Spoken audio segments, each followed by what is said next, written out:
world of YouTubers. I'm Gisenia, or I'm also known as Coach G, and I'm here with my daughter and sidekick, Kaylee. So we're here today to kind of introduce ourselves to you and tell you a little bit about our Jiu Jitsu journey. So Kaylee was the one who started Jiu Jitsu first. And how old were you when you started, Kaylee? I was 8.5 years old. And can you kind of tell the viewers your personality before you started Jiu Jitsu? Were you really outgoing, or were you like kind of super shy and timid? Yeah, I was super shy and timid, but then after I did it for a while, I did start to change.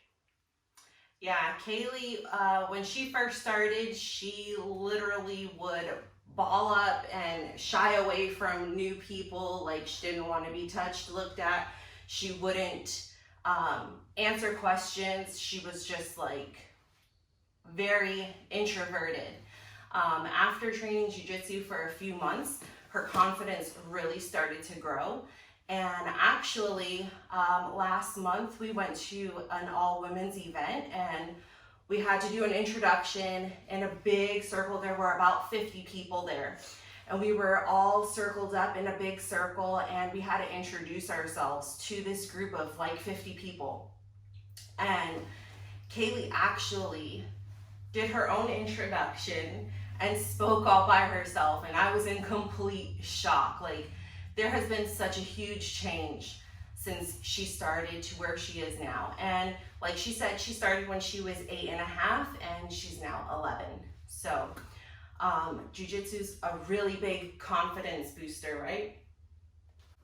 What's another big thing that you've done in your Jiu-Jitsu journey that we never even thought that she would want to do or would do is competing, right? Yeah, I was So, thinking you'd say that actually. Tell us about how you felt your first competition. Well, it was a very exciting and nervous at the same time, so it's pretty much a new feeling. Pretty weird feeling too. And did you compete against girls or did you compete against boys? Boys. She's competing against 2 boys.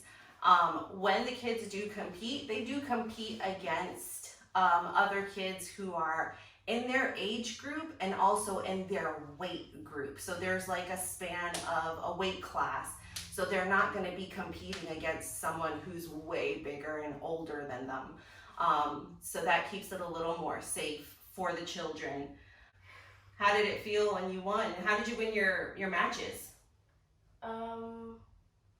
4 arm bars. 4 arm bars. So she won her matches all with submissions. How often do you train? As much as you do, but a little less. Like, you do like 3 classes. So Kaylee trains 5, sometimes 6 days a week. So Kaylee, tell us, how do you feel about Jiu-Jitsu? Is it something that you enjoy doing, or is it something that you would recommend for kids to try, whether they're boys, girls, depending on their age? Do you think all children should try Jiu-Jitsu? Yeah.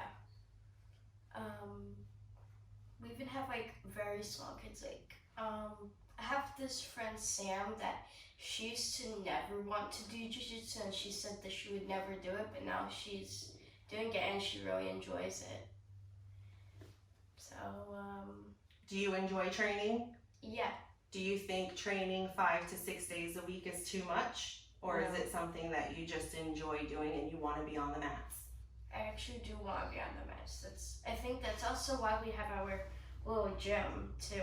Yeah, we're currently in our house. We're not at our gym where we train. So that was Kaylee's journey, and my journey ties in with hers a little bit. So as a mother, when she started her classes, I was there all the time, sitting on the bench, watching her train. And she just looked like she was having so much fun. And I was like, you know, I think I can do that too. And at the time, there were other women who were training at the gym, and I saw them putting their gis on, going out on the mats and training, and that was like, I want to try that. So our gym has a self-defense class, and that's actually how I started training, with the self-defense class. And it was just 1 day a week, and you put on a gi, and it's a little bit of a slower paced class. So that really helped me out with learning the basic movements, how to fall properly, what is a closed guard, what is an open guard, what is mount. Since the classes were smaller, it was easier to absorb that information and really focus and drill those things. And I did that class, I started that class 6 months after she started training. And I did that class for a few months. And then I decided, and the decision came about because Kaylee mentioned possibly wanting to compete one day. But at that point, she was still, you can tell she was still holding back some on the mats.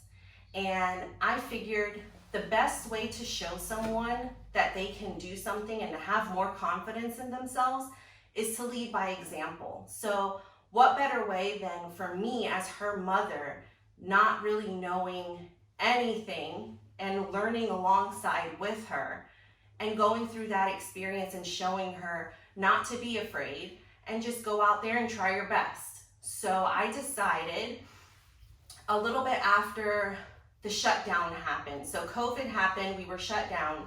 Our gym went and started some Zoom classes for the kids. And when that happened, we bought extra mats and we would put the Zoom class on. I had a gi, only one gi at the time. And I was her partner for those Zoom classes. Again, that helped me tremendously because I was learning alongside with her what the positions are, how I should be moving. So after doing those classes, the Zoom classes, when the gym was able to reopen in person, I jumped right in.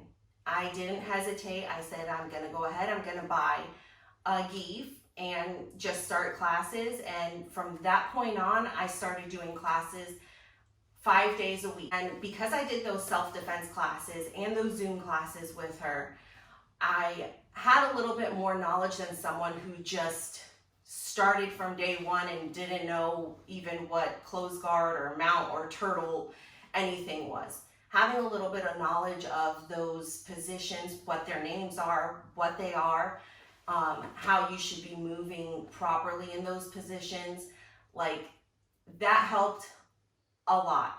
I started training to show her that even though you might not know what you're doing, just go out there and try your best and give it your best and don't hold back, especially if you have the mindset of competing.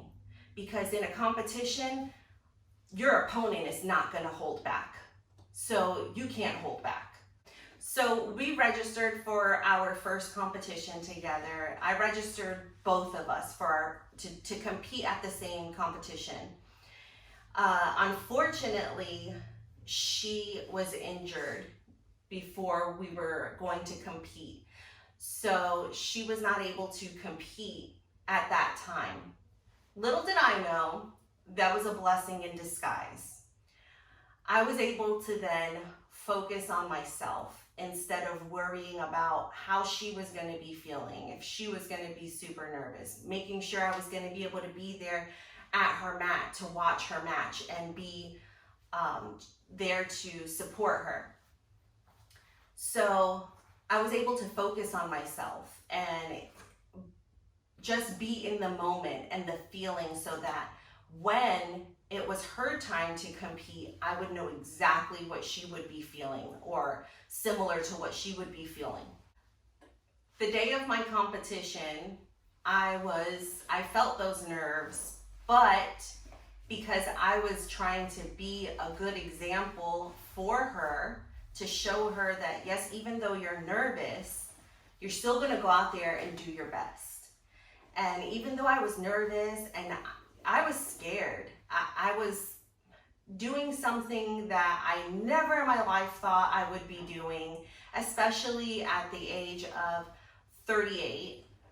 I never thought I would be in a grappling competition at that age. I've never been an athletic person. I've never done martial arts before.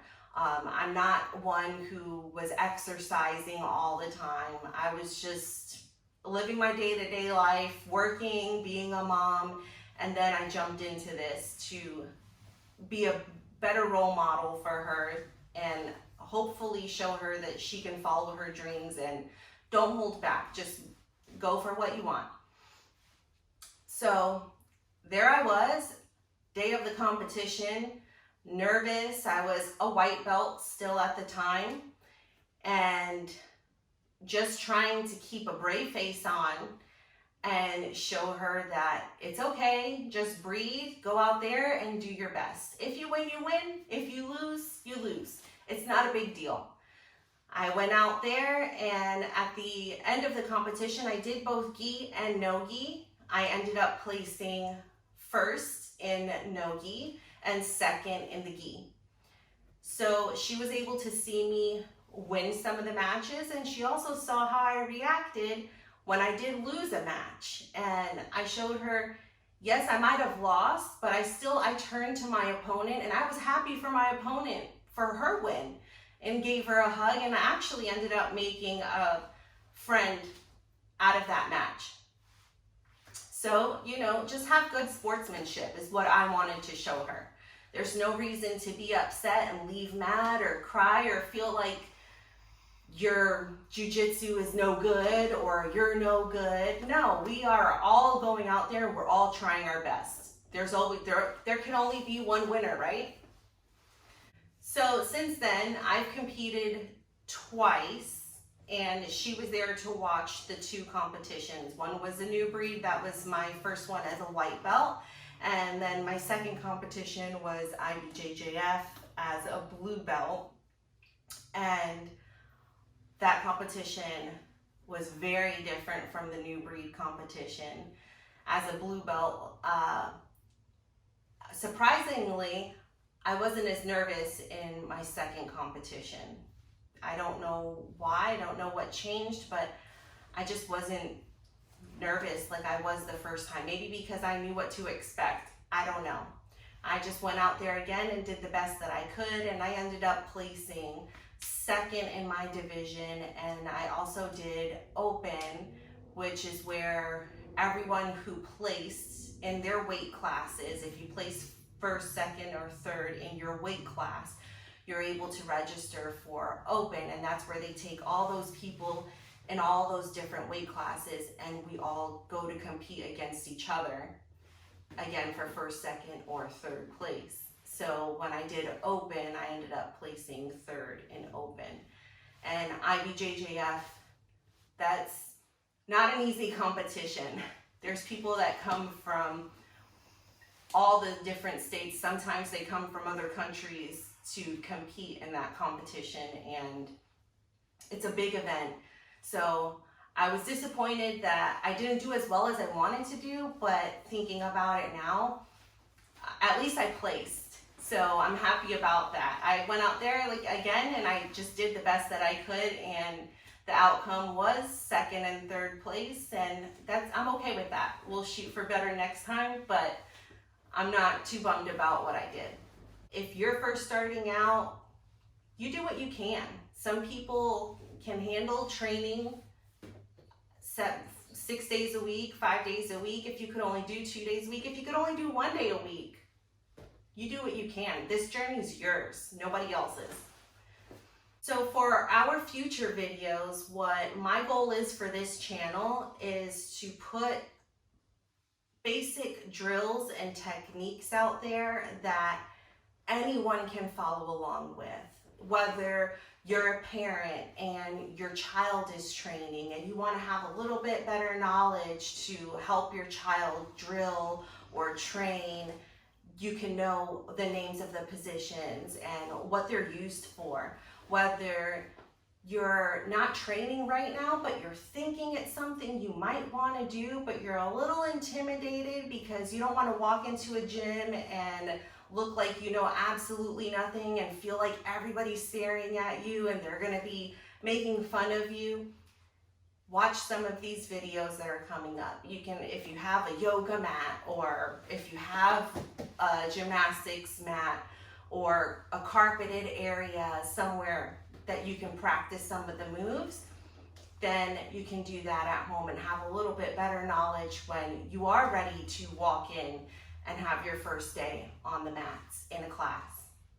So we'll be putting out a video once a week for now, and I will be posting those videos every Monday. That's the plan right now. If it changes, I will let you know. Thanks for joining us and listening to us today. See you on the mats. Os.